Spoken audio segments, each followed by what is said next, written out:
Are you training too hard? That is a good question. I would say you are probably training too hard if you are not seeing gains. Pretty obvious. If you are not seeing gains and you feel like your body is stagnated, granted, some people have body dysmorphia. I think that it's a common joke that every serious fitness influencer has some sort of form of it. If you do seriously feel that you've stagnated in your growth, there's probably a reason for that. And off the top of my head, I can think of two things. You're training too hard, or you're not eating enough, or both. Could be a combination of the two. Let me just start off by saying this if we're addressing overtraining. So you have these really big muscles, right? Your chest is one of them, your back, there's a lot of muscles in your back, and your legs. These are muscle groups that can handle tremendous amounts of load. So say you can squat 405 pounds for a solid 8 reps to failure. You're not curling 405 pounds with your biceps. That muscle group is just not capable of that load. So if you are training to failure on your legs or any of the other big muscle groups, like say your chest or your back, and you're doing that multiple days a week, probably not great. And I'm gonna guess that if you are approaching your workouts like that, you're probably not making very good strength gains. You're probably not increasing in weight for the kinds of exercises that you're doing. You're probably feeling more fatigued than usual. You're probably achy. There might be some problems, bad stuff. The only thing that I'm training more than 1 day a week regularly are my abs. And that's just because I am conditioning my abs. Better off way, I should say, I'm actually training my core multiple days a week. That's the only thing that I train multiple days a week. And that's just because you have your obliques, you have your upper and lower abdominals, you have your lower back. These are things that I condition more than I weight train. And if I am weight training them, then I'm breaking them down into certain segments. So for my obliques, maybe I'm doing cable wood chops and I'm doing that to failure with heavy weight. I'm only training my obliques maybe once a week like that. If I'm training my obliques multiple days a week, then 1 day is going to be with heavy resistance training, and then the other day is going to be conditioning. I was doing that off and on a little earlier. Now I'm actually just conditioning my abs, so I can train my abs every single day. I still only focus on certain parts of my abs. So if it's a leg day, I'm doing my lower core. If it's a triceps and shoulder day, then I'm doing my obliques. And if I'm doing my back or my biceps and my chest, then I'm doing my upper core. You get what I'm saying. I'm always training things specifically when it comes to that, including the lower back, because the lower back is a part of your core. It encompasses that midsection. For my workout routine, which is legs, which would be calves, quads, hamstrings. Sometimes I do other things. Lately I've been training my tibias on my leg days because I like the feeling of pumping up my tibia. It's a unique feeling if you've never tried it before. Also very humbling, so you might want to try it out, especially if you have knee problems. And then I do my shoulders and my triceps. Then I do my back. My back is a giant area, right?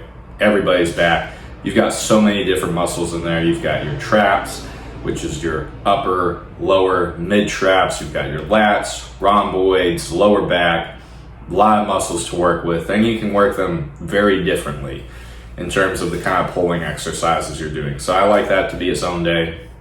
And then also I train my chest and my biceps on the same day. I like chest and biceps because that bicep tendon does sort of feed into that area. So when you're doing chest flies and things of that nature, I tend to feel my biceps a little bit more when I do those. I still feel my chest predominantly, but in terms of the kind of muscles I like working together, I like my chest and my biceps. I got that from Dorian Yates. I tend to like to pick either just a big muscle group, focus on that for 1 day, or if I am doing something that does encompass a larger muscle group, then I'll do a larger muscle group and a smaller muscle group, just because I can really train heavy on the body part that can be taxed hard. I can still train really hard on that smaller muscle group, like my biceps if I'm doing a chest and biceps day, but obviously, you know, I'm not going to be curling 315 pounds like I would for a bench press. So there's just, those muscles handle loads differently. One is a lot smaller than the other. You get what I'm saying. The big muscle groups I only train once a week. So like I said, chest, back, legs, once a week. When it comes to smaller things like the biceps, the triceps, and the shoulders, sometimes I'll train them twice a week. It really depends how I feel, but no more than that. I just don't find it necessary. And if I am training them twice a week, usually one of the days is like a deloading day. Just, it's more corrective than anything. I still like throwing in corrective exercises into my workouts, and if I incorporate my corrective exercises into my actual strength days where I'm like going really hard and heavy, I just end up spending way too much time in the gym. I want to get in and I want to get done. In my previous videos, I said since January I've put over 20 pounds of muscle. That is not a lie.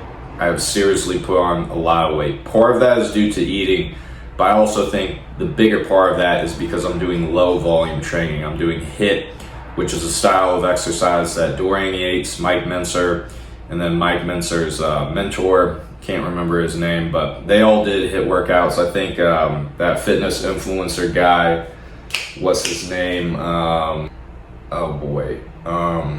He's got the mustache. He kind of looks like Luigi a little bit. God, why am I blanking on this guy's name? Oh boy. Max Taylor, that's his name, Max Taylor. He also does this sort of HIIT style workout. I don't really watch a ton of his stuff. I do follow him on Instagram. I do find him interesting. But the last time I watched him on social media, I believe he said that he's only doing like 1 or 2 sets per exercise. And one of those sets is like a warm-up exercise. The other set is the actual working set. And that guy's giant, so, you know, the results speak for themselves. I do know people that do high volume training. The only issue with that is that most of the people I see doing high volume training, they are not training very heavy. They're usually training in that 15 to 20 plus rep range, and they're in the gym for maybe 2 to 4 hours at a time. I'm just not really interested in that. You know, I've got a lot of things I gotta do like most people, and I think one of the big things that hinders people from working out is that time management. You know, they want to go work out, they want to get a great body, but they only got like an hour to do so. And for a lot of people, if you don't know what you're doing, that's not a lot of time. So it really does hinder you from even stepping foot in a gym because you've given up. You've just been like, well, I'm so busy and I've got a family and I've got a job and I make 6 figures a year and I have to do this and I'm working myself to death and I'm fat as fuck. And it's like, okay, well, what was the point of earning all this money and working so hard if you're just gonna die? So, depressing stuff, let's not talk about that, but low volume training, such as the HIIT style, and when I say HIIT, I'm not talking about high intensity interval training. That's a completely different thing. I'm talking about high intensity training. It's only 3 letters, not 4.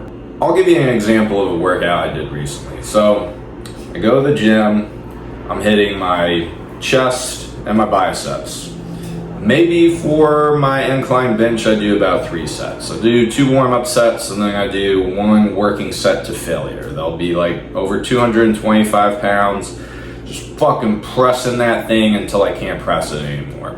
And then I'll move on to another exercise. And usually if I train to failure, if you know your body really well, and you're training heavy, or you're at least doing like a drop set where you're like training real heavy, you can't do it anymore, you lighten the weight up and then you just rep it out till you can't anymore, you will feel the muscle you are targeting really well. You'll get a solid pump from doing that because the muscle, you are literally just destroying that muscle. I'm not saying you can't get a good pump from just doing 20 reps, another 20 reps.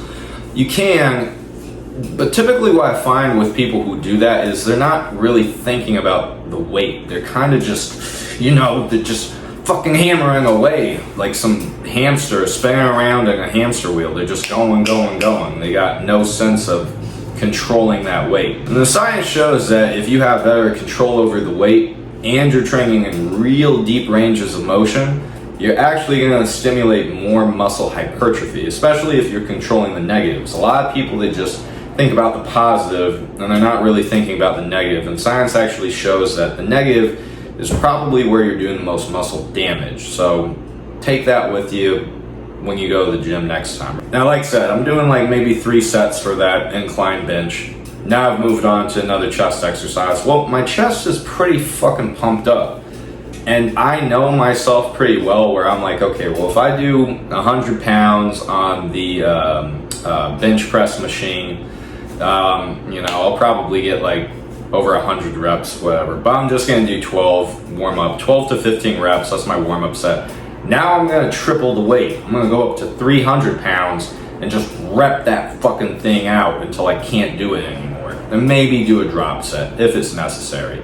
If I'm getting about 8 to 10 reps out of my failure set, my working set, I don't need to do a drop set. I only really do drop sets if I can't get within that 6 to 8 rep range. If I can't get there, then I'll do a drop set.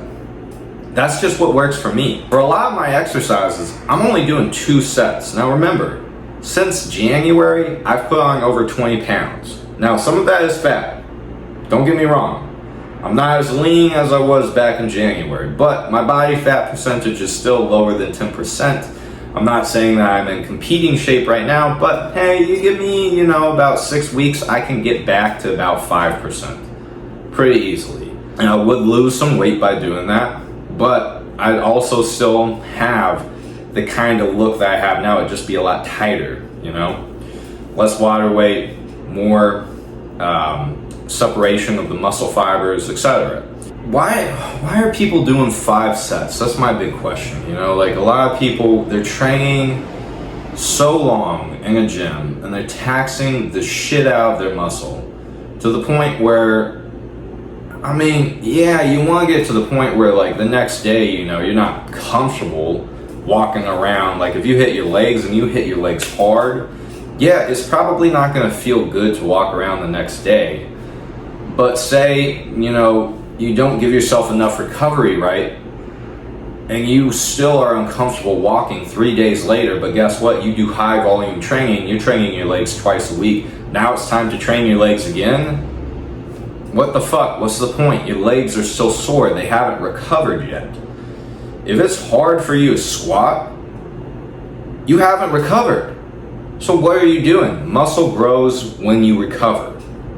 So I don't understand why someone would train a muscle group that can handle a lot of load, like legs, and they train one day to failure with really heavy weights, and then the next 3 days later, they train again and they can't lift the same amount of weight. And then they're doing like high volume training, and it fucking hurts to squat. So why are you doing it? To me, it makes no sense. So I think you need to emphasize the recovery. You also need to emphasize how hard you are training. But if you're training really hard and effectively, then you need a lot of time to recover. Now you could do high volume training. I've made this point in the past. Someone like Tom Platz would train his legs with a lot of volume. But the point I made was he was only training his legs twice a month. Every 2 weeks that guy would train legs. His legs were enormous. So clearly the guy is emphasizing recovery more than he's emphasizing training his legs. When he does train his legs, it's over. But again, lots of recovery in between those leg days. I don't understand why someone would do like a high volume workout and fucking wreck their legs and then come back the same week, 3 days later, and still be sore and train their legs again. Now, if your argument is, hey, I do high volume training and I trained my legs 3 days ago, I hit them really hard, I'm not sore anymore, I'm gonna train them again. Motherfucker, Any person that has trained their legs really hard knows that if you train your legs fucking hard and you train them to failure, you are probably not going to be very comfortable walking for at least like 3 or 4 days. That's just a fact. You train your legs hard is a big muscle group. The legs lift more than the rest of the body. And if you are not lifting heavier with your legs than the rest of your body, you have problems. You probably got chicken legs, and I'm not the only person telling you that.